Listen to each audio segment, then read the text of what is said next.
very easy in some circumstances to convince ourselves that we don't matter. We're not famous. We're not the most talented in the room. We don't draw attentions of large numbers of people.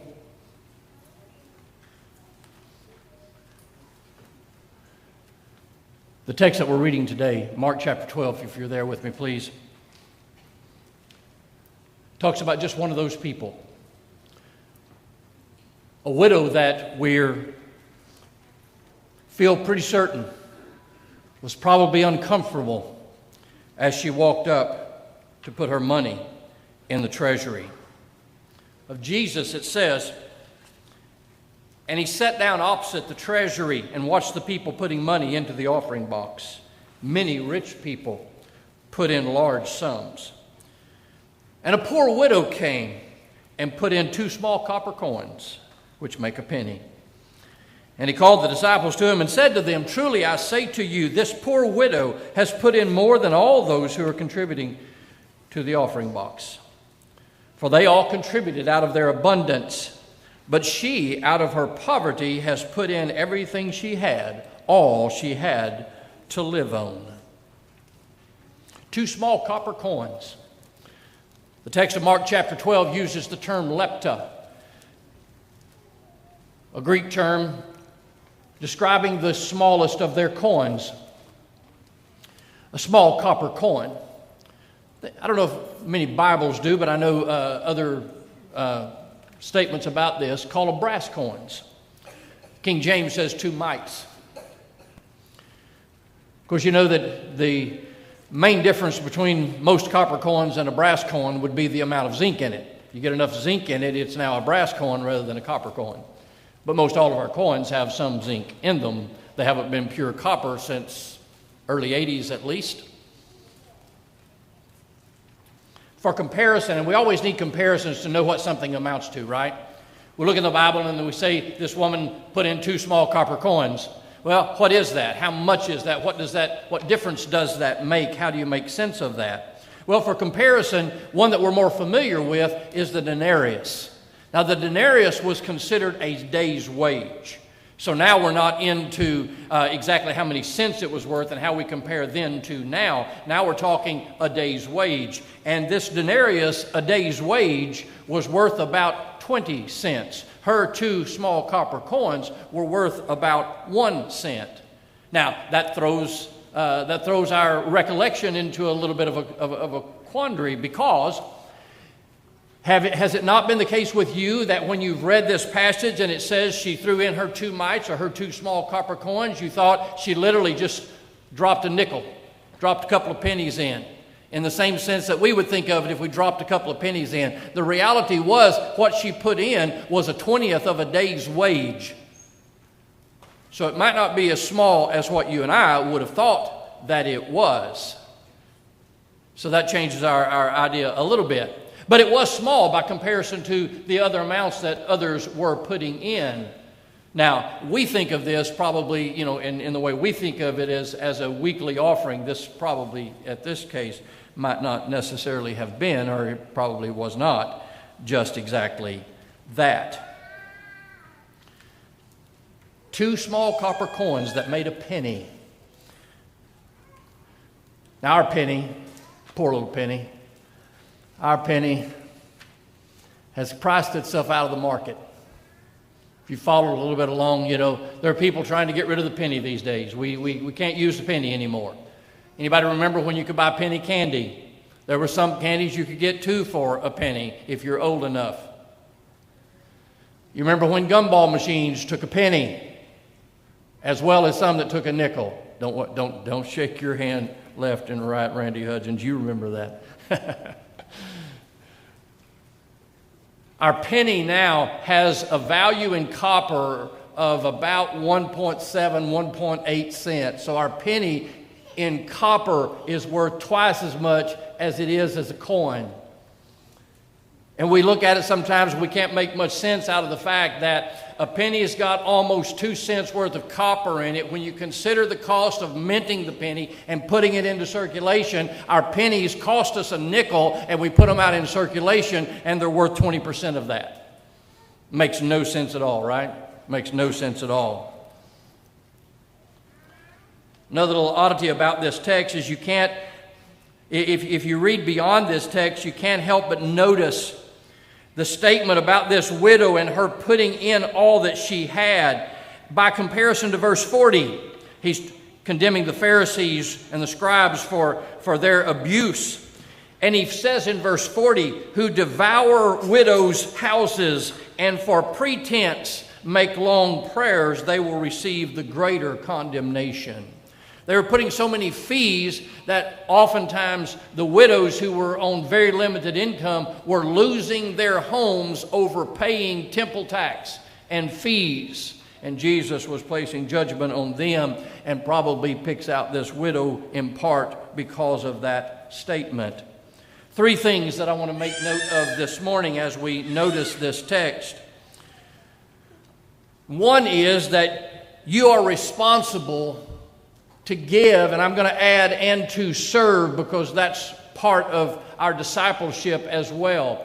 But you are responsible to give and to serve no matter who you are. Notice that in this text, Jesus does not walk over to the treasury and say, now, ma'am, you really don't need to give. You need to save back because you don't have much, and why don't you just go on home and let these other people give and you not worry about giving? Jesus doesn't say that.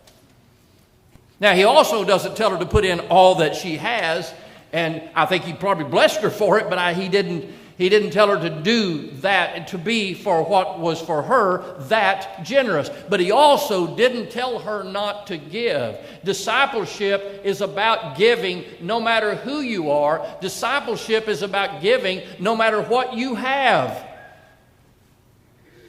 We can all give, we can all serve, and we ought to all give and all serve. The illustration here is that they had given out of their surplus, while the widow had given out of her need.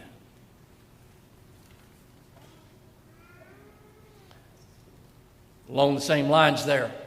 Second point, and that is that we are not judged in reference to the talents of other people. We're not judged in reference to what other people do or are capable of doing or what they're wealthy enough to do. Remember Matthew chapter 25, the parable of the talents. The story was, what do you do with what you have? In the story of Matthew 25, the 5-talent man and the 2-talent man are equal in that story. And the end result is the 2-talent man only had to give what was 40% in the end of what the 5-talent man had to give. Do you praise the 5-talent more than the 2-talent? No, in reality we don't. Because they both did exactly the same. They doubled what they had. And the problem in that story is the 1-talent person who didn't do anything because he didn't have much.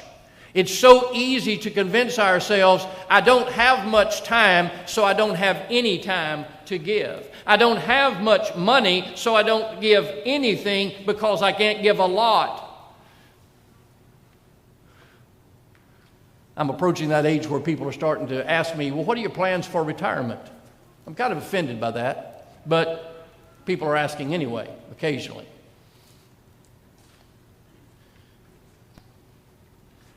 I've always gotten tickled at people talking about their retirement. And I guess they probably just say it to me. It's an occupational hazard. But they say, when I retire, I'm going to have more time to work with the church. Truth is, I don't see very many people that once they retire work more with the church. You see, but that's our justification for when I have more time, I'm going to do more. If I had $1 million, let me tell you what I would do. It doesn't matter what I would do if I had $1 million to do with. What it matters is what I do with what I have. And that's the lesson out of Matthew chapter 25.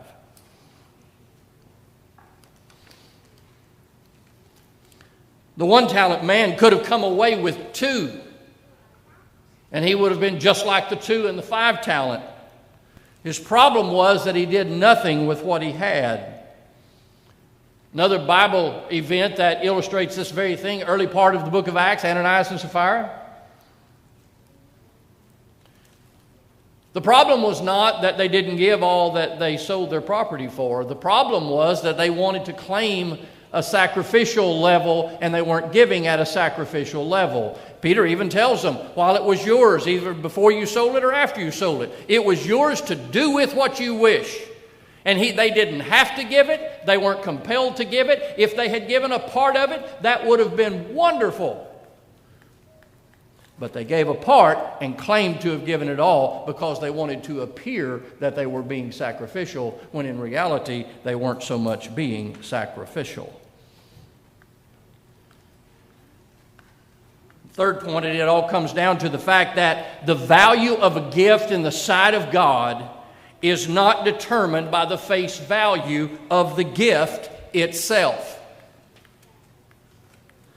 The value of a gift in the sight of God is not determined by the value of the gift itself. Just like when God was choosing a king and he chose David. And he says God doesn't look at the outward, God looks at the heart, because no one could understand why he was choosing David. Because David didn't look like a king. And that's one of the things about our God that's always been the case. God views things and God judges things and God sees things different than oftentimes we do. And what God sees as a gift is not judged by its monetary value, not judged by its intrinsic value, if you will, not by its face value. A gift is valued in accordance to what you have.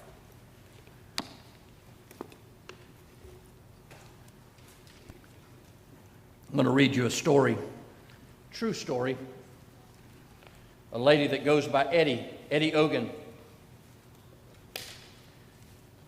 She tells her story this way. She says, I'll never forget Easter 1946. I was 14. My little sister Osie was 12, and my older sister Darlene was 16. We lived at home with our mother, and the four of us knew what it was to do without a lot of things. My dad had died 5 years before, leaving Mom and 7 school kids to raise with no money. By 1946, my older sister was married, and my brothers had left home. And a month before Easter, the preacher of our church announced that a special Easter offering would be taken up to help a poor family. He asked everyone to save and give sacrificially. When we got home, we talked about what we could do. We decided to buy 50 pounds of potatoes and live on them for a month. This would allow us to save $20 on our grocery money for the offering. Then we thought that if we kept our electric lights turned down as much as possible and didn't listen to the radio, we'd save money on that month's electric bill, and we'd give that too. Darlene got as many house and yard cleaning jobs as possible, and both of us babysat everyone we could. For 15 cents, we would buy enough cotton loops to make 3 potholders to sell for $1. We made $20 on the potholders. That month was one of the best in our lives. Every day we counted the money to see how much we had saved. At night we'd sit in the dark and talk about how the poor family was going to enjoy having money the church would give them. We had about 80 people in church, so we figured surely that whatever amount we could give, the offering would be 20 times that much. After all, every Sunday the preacher reminded everyone to save for the sacrificial offering. The day before Easter, Osie and I walked to the grocery store and got the manager to give us 3 crisp $20 bills and 1 $10 bill for all the change that we had. We ran all the way home to show Mom and Darlene. We had never had so much money before. That night we were so excited we could hardly sleep. We didn't care that we wouldn't have new clothes for Easter. We had $70 for the sacrificial offering. We could hardly wait to go to church. Sunday morning, rain was pouring. We didn't even own an umbrella, and the church was over a mile from our home, but it didn't seem to matter if we got wet. Darlene had cardboard in her shoes to fill the holes. The cardboard came apart and her feet got wet, but we all sat in church proudly. I heard some teenagers talking about the Smith girls not having on their old dresses, and I looked at them with their new clothes, and I felt rich. When the sacrificial offering was taken, we were sitting on the second row from the front. Mom put a $10 bill in, and each of us, kids, put in a 20. As we walked home after church, we sang all the way. At lunch, Mom had a surprise for us. She had bought a dozen eggs, and we had boiled Easter eggs with our fried potatoes. Late that afternoon, the minister drove up in his car. Mom went to the door, talked with him for a minute, and came back with an envelope in her hand. We asked what it was. She didn't say a word. She opened the envelope, and out fell a bunch of money. There were 3 crisp $20 bills, 1 $10 bill, and 17 $1 bills. Mom put the money back in the envelope. We didn't talk, just sat and stared at the floor. We'd gone from feeling like millionaires to feeling like poor white trash.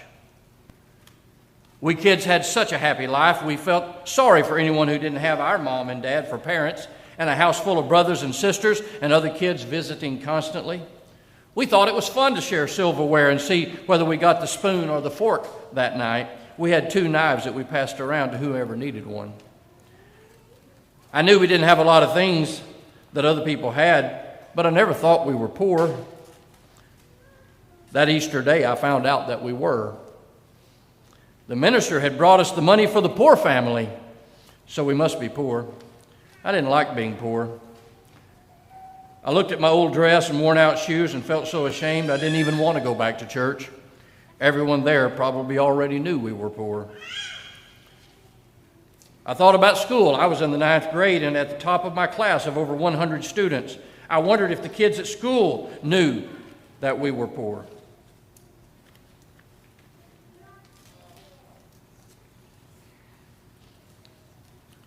I decided I could quit school.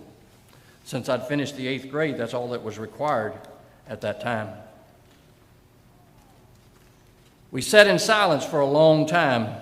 Then it got dark, and we went to bed. All that week, we girls went to school, came home, and no one talked much. Finally, on Saturday, Mom asked what we wanted to do with the money. What did poor people do with money? We didn't know. We'd never known we were poor. We didn't want to go to church on Sunday. Mom said we had to. Mom started to sing. No one joined in. She only sang 1 verse. At church, we had a missionary speaker. He talked about how churches in Africa made buildings out of sun-dried bricks, but they needed money to buy roofs. He said $100 would put a roof on a church. The minister said, "Can't we all sacrifice to help these poor people?" We looked at each other and smiled for the first time in a week. Mom reached into her purse, pulled out the envelope. She passed it to Darlene. Darlene gave it to me. I handed it to O.C., and O.C. put it in the offering. When the offering was counted, the minister announced it was a little over $100. The missionary was excited. He hadn't expected such a large offering from our small church. He said, "You must have some rich people in this church." Suddenly it struck us. We'd given 87 out of the little over 100. We were the rich family in church. Hadn't the missionary said so? And she closes, "From that day on, I've never been poor again. I've always remembered how rich I was because of Jesus." Now, it seems like any time a preacher preaches on giving, there's always suspicion. Is he trying to guilt us into thinking that we ought to be giving more? No. Reality is, we've all talked on many occasions. For the last 6 months, many of those months, us not even assembling together, our contribution was normal. We were meeting budget. If there's ever an easy time not to give, it's when we're not here, right? But people were. No, that's not what this is about. I'll be honest with you, what this is about is, it's been on my mind for weeks now.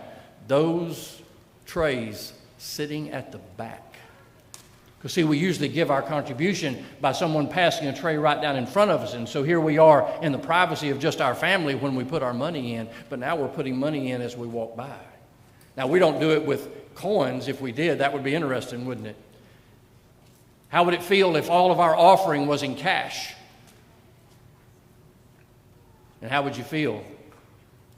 And would you be tending to watch as people put money in the collection?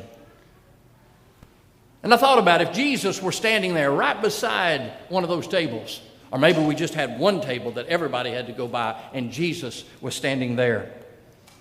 Where would he go to illustrate those who have a handsome sum or who gave a handsome sum, but to them it wasn't so much because they have so much? Where would he go to find the one-talent person who refuses to give because they don't have as much as other people do? And where would he go to point out the 2 small copper coins?